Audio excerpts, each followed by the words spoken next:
NWSL Coach of the Year, Orlando Pride Seb Hines. We will start with questions in the room. Tom? Tom Pursley with Shea Butter FC. Coach, congratulations on winning the Coach of the Year award. As the player pool in this league gets more diverse, with your coaching staff, with Yolanda, with you, with Giles, what does it mean to you that your coaching staff reflects the growing diversity of the league? Yeah, I've always felt the responsibility to, take it upon myself to show that we're going in the right direction. It's not all about winning. It's about, paving a pathway for others for that sort of opportunity. And so I'm so grateful that I was given the opportunity to lead this team. I've got a great staff with Giles, Yolanda, Paul, the rest of my staff. And so, we just want to continue to show growth with the diversity that we've shown with this club. And, just continue to be a representative of, more black coaches in this league and many more leagues. Thanks, Tom. Next question. Justin?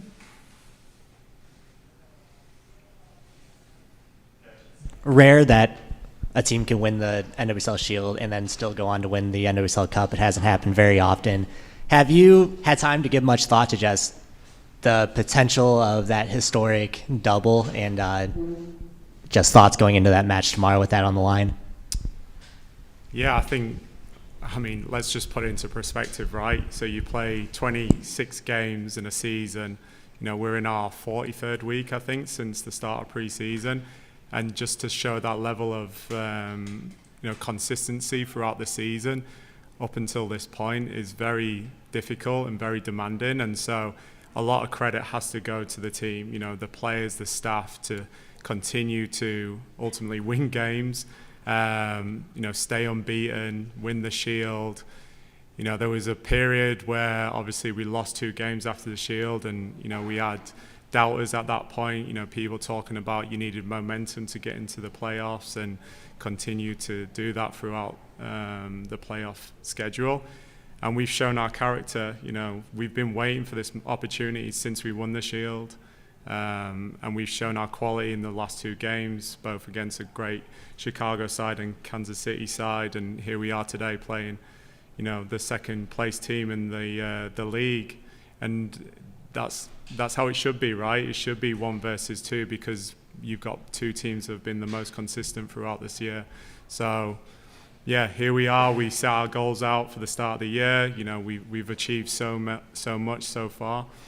Breaking a lot of records, winning the Shield, winning some silverware, and we want one more trophy.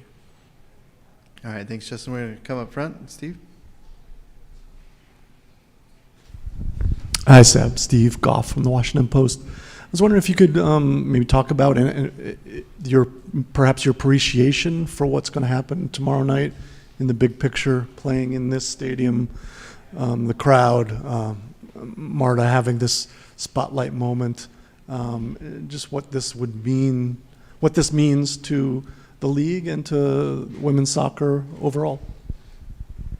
I think it's just continuing to grow. Here we are, sat in this beautiful stadium, a women's specific stadium. You can show the investment that the Kansas City current ownership have put into building something so spectacular. And not only just this, their training facility as well. And so we want to continue to see the growth in this league. And again, not just this league, women's soccer in general. And it's the same for, our ownership group as well. We have our own facility. We have obviously we share a stadium, but, to bring someone like Barbara Banda to our club, it shows the investment that the Will family have put into our success. And so, I was listening to Kylie, when you put investment and resources in front of teams, you can see what it can bring. And so we just want to see that continue, not just for this year, for many more years to come. And we're going to come down here to Emily, and then we'll come back to Tamara. Thank you, Emily Olson with The Athletic. To build off of that, you've been around Orlando as an organization since the beginning of the Pride, really. Obviously not always on the women's side, but for you personally to be in this moment, to be the person leading such a turning point for the club, what does it mean to you, and what would it mean to kind of, you have one trophy, but add a second one to what this has been? Yeah, I think, I mean, with the Shield, it probably doesn't get enough credibility because, you know, here we are in the championship game and you can see around you there's a lot of hype around it. But it would mean the world. You know, I've been in Orlando for 10 years. I've represented the MLS side. I've worked with the youth landscape as well. You know, my family has been brought up in it here. You know, I have a lot of friends, colleagues, everything in Orlando. And so I've always felt like my job was to bring success here. I would not have taken this job on if I didn't believe in myself. And so, you know, to crown it off with a championship win would mean the world to not only me and the team, but the community as well, because they've been through a lot also. All right, we're going to go to Tamara. Hi, Tamara Griffin. Congratulations on your award this season. Can you talk about your relationship to pressure throughout this season? I think teams that identify with maybe an underdog mentality feel a different sense of pressure than a team that has been sitting top of the table most of the season. The Orlando Pride, you can say, have sort of embodied both of those things. And even to the point that was made earlier, being a black coach and making the achievements that you have, you and your whole coaching staff, there's sometimes a pressure that comes with that, knowing that your success might determine opportunities for people who might want to follow in those same footsteps. So what's your relationship been with the concept of pressure, and how have you sort of guided the team through the ups and downs of that over the season? Yeah, there's a couple of points to that. I mean, you know, pressure is a privilege. You've heard it many of times. We're in an industry where winning matters, and there's not a lot of room for error. And so we have been through some tough times. You know, we've gone through adversity. You know, last year we lost our first 4 games, and you're thinking, where's this win gonna come? But we were making great strides forward. We were doing the right things, and you know, we barely missed out on playoffs last year. And so we took that momentum going into this year. You know, the players and myself set goals. We took it game by game. And yeah, we had an underdog mentality because we've been wrote off so much in the history of Pride. And so we've just kind of used that as our mindset. We don't forget about, you know, what people said about us. You know, you've got players who are still trying to establish themselves within the league, who haven't really made a name for themselves. It was almost like Marta's team and everyone else. And so you can see now, you know, when you've got belief around the team, what they can achieve. And so we've never really felt that sort of pressure as a team, because no one's really ever put us on that. And we've just taken it game by game, and here we are, the last game of the year in the championship. So yeah, it's more of an excitement. There's a rawness within the team. It's, you know, we've never, not many of us have been in this position, and so there's an excitement to see what this game can bring for us. All right, thanks. We're going to go to Steph and then Theo.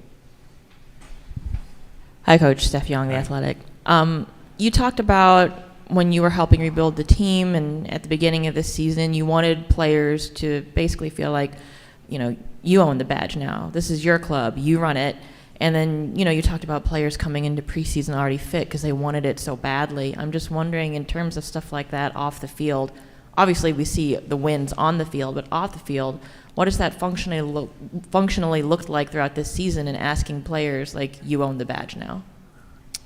Yeah, I mean, if anyone was there for that last game of the season last year when we played Houston, when we won the game, and, you know, all the emotions, the high emotions when we scored and thought we were going into playoffs, to then have the disappointment of not. You could see a real hunger. Anytime there's a negative, we don't see it as a blessing, and I think that was a real blessing for us, not making the playoffs last year, because there was a real hunger to come in early, make sure we don't feel that way again. And so that's a testament to the players, the staff, everyone who's involved in this team, to be like, okay, we can really achieve something special this year. And so making sure that everyone is aligned in what our goals are, what it means to this club. We've got players who've been here multiple years, two that was just sat here earlier, and really defining what it means to play for this team and play for this community and this city. And so when you've got players who can really guide any player that comes into this environment, it goes a long way. And so they've really helped with this process, and it can't always come from my voice. They own the changing room. I've said it many of times, championships are won in the changing room, and so when you've got a tight group like we do today, you can see what they can achieve on the field as well. All right, thanks. Theo? Hello? Yes. Hi, Theo Lloyd Hughes. Seb, you told me yesterday that you don't love being the center of attention. You said that's like not your preferred position. Yeah. Over the past 2.5 years, kind of since you became a head coach, how have you adjusted to being in a room like this, surrounded by cameras, having to constantly talk to people, be at the front of meetings? How have you kind of adapted or changed or grown to be the center of attention? I guess it just comes with a job, right? I don't have a choice, so I'm here, sat here. But I guess it comes with success as well, and so it's part of the role that I play. Again, a responsibility to show a pathway to others. I started as a volunteer. I finished my playing career, came in, volunteered for 2 years as an assistant coach, and then worked up the ladder. And so when you hear stories like mine, it shows that others can achieve what I'm achieving right now. And so it's a responsibility to sit here today and tell my story, and hopefully I can inspire more people to go for it. All right, we're going to head to the back row. Hi, Seb. Rowie Hadar. I just wanted to follow up on something I saw a lot of yesterday, which was a lot of joy at training. It seemed like there was a lot of laughing and messing around. At Media Day, I noticed Ali Watt taking pictures, all the references to you being a proud dad for Emily Sams winning. And players spoke about how much the culture changed, even from when you were an interim coach. How much has sort of joy and appreciating the game and the moments factored into you building that culture, and even letting the locker room, the change room, define what it means to represent this team in the city? I mean, we all love our jobs, right? So you've got to enjoy every moment. We wouldn't be doing it if we didn't enjoy it. And so I've got great people around me, my staff, the team, the players, and, everyone enjoys coming into work. And it's not always fun. It's not always laughing. I'll tell you that. But we do enjoy our time together. We spend so much time together. Like I said, it's our 43rd week, I think, this year that we've spent time together. And so just making sure that everybody feels comfortable in who they are. They can express themselves not only on the field but off the field as well. And that's kind of what we've built. What you see is what you get, and that's who I am. I won't change. I've never changed from being an assistant coach, a player, or a head coach, and I think that really helps build that environment and that culture. All right, thanks. We're going to head to the Zoom. First question goes to Austin David. Austin? I want to ask you about your coaching staff, specifically Giles Barnes. Having someone that is kind of growing with you in this role, be able to have it with you every step of the way, and especially for someone you've grown up with, having played together in the youth national team in England, to now have with you, how beneficial is it just to have someone like that you've known for so long help you with your Yeah, it's kind of surreal, right? Because, like you said there, we've grown up together. We've known each other since we were 13 years old, competing at youth level, being teammates, youth England national team. You know, I finished my last year at Orlando with him on the field as well, and so our paths are very similar. Youth soccer, working our way up to both being assistant coaches, and so it's been really beneficial to my success. We both see the game the same way. Obviously, he was a forward, I was a defender, but we've also seen the evolution of the game, and so we want to continue to learn, to grow. We're still relatively young as well, so there's a lot of growth in our understanding of being coaches, and so yeah, it's been really helpful to have someone like Giles along my journey till this point. Okay, and then we're going to go to Jonathan Ward. Hey Seb, Jonathan Ward with United Women's Soccer. You played Washington twice this year. You've been successful in both matches. Is this just another match, or is there something special? Do you throw another wrinkle in tactics? What are you looking forward to tomorrow as it relates to the match and the potential outcome that could be there for you? Yeah, I don't think you can look at the previous results and think it's going to be the same outcome either. I think if you look at the first game, we were missing some key players in Marta and Adriana. In the second game, they were missing some key players also when we won the Shield, and so it'll be nice to see both teams relatively at full strength going into this game. And also, it's not just any old game; it's a championship final in a neutral ground, and so I would expect a very competitive game. Like I said before, it's two teams who've been the most consistent throughout the season. Equal amount of wins as well, and so we're just really excited to be here and representing this club and our city on the biggest stage in this country.